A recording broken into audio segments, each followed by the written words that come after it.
Hi, my name is Frank Robinson. My wife and I got married in the state of Alabama back in the 80s. We have an interracial marriage, and in those days, occasionally there was a lynching that took place. Our marriage was notorious, and when my first child was born, I took my wife across the state line, and he was born in another state so nobody would hurt him.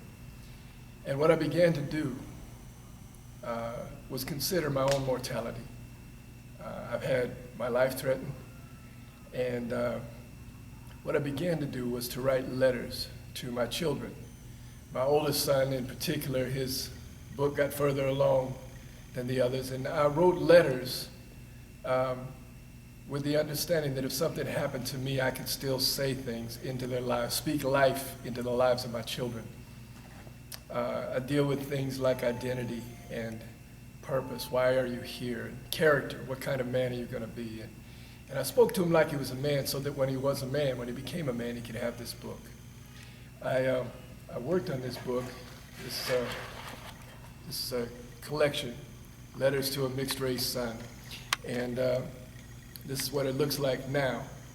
And I worked on this book for about 25 years, and I gave it to him this year, the handwritten version that had gone through miles and years, and I hope it's going to be a blessing to him. And some of these letters may be a blessing to others. And so what I'd like to do is read a couple of the letters to you. I hope they're a blessing to you. And if you like them, feel free to take the link and send them to anybody else you like. At some point, we may have these things published and in a form where people can access them.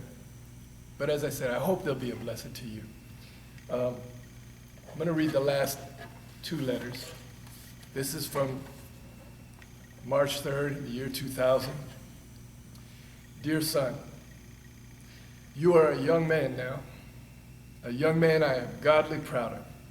I believe I will close this book of letters to you with words about courage. As you know, I admire courage. Men, fathers, are to provide, protect, and inspire. Men should live and speak the truth, but more than these basic roles, or at least in addition to these.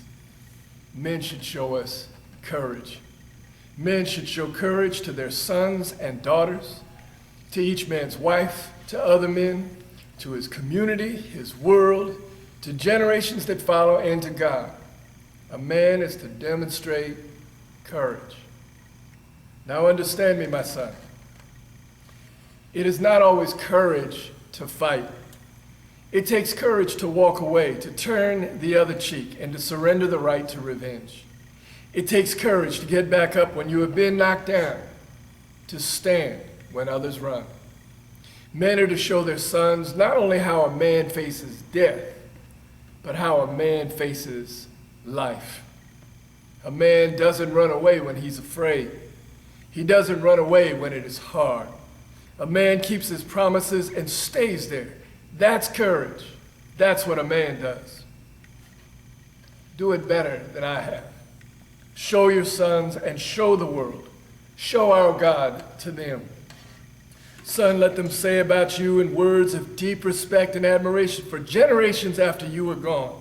Not only this is how a good man faces death, but this is how a good man faces life. To my mixed race son, my firstborn, bow your head before God and stand up among men. It is your day. It's your turn. I have been a stranger in a strange land. This world is not my home. Be strong, be courageous, live the life, die the death, and I will meet you over there. Love, Dad. I thought I was finished with that letter, but then there was one more I needed to add. This was for March 21st, 2011. Dear son, Sunday before last, I heard with my own ears you tell me about the birth of your daughter. I cannot tell you how much that means to me. It gives me such a sense of joy and completeness. When I was 6, my mother gathered the children together to tell us she was going to have a baby and not tell anyone. But at 6, I was so excited and happy at the news. Her admonition was immediately disregarded. I jumped on my little bicycle and rode around the neighborhood telling everyone I saw, my mom's gonna have a baby. The morning you told me about Ember's birth, I stopped at a gas station on my way to church, walked in the door, threw up my hands and announced, my granddaughter was born today. You are overseas now, but we anticipate getting to know this precious girl.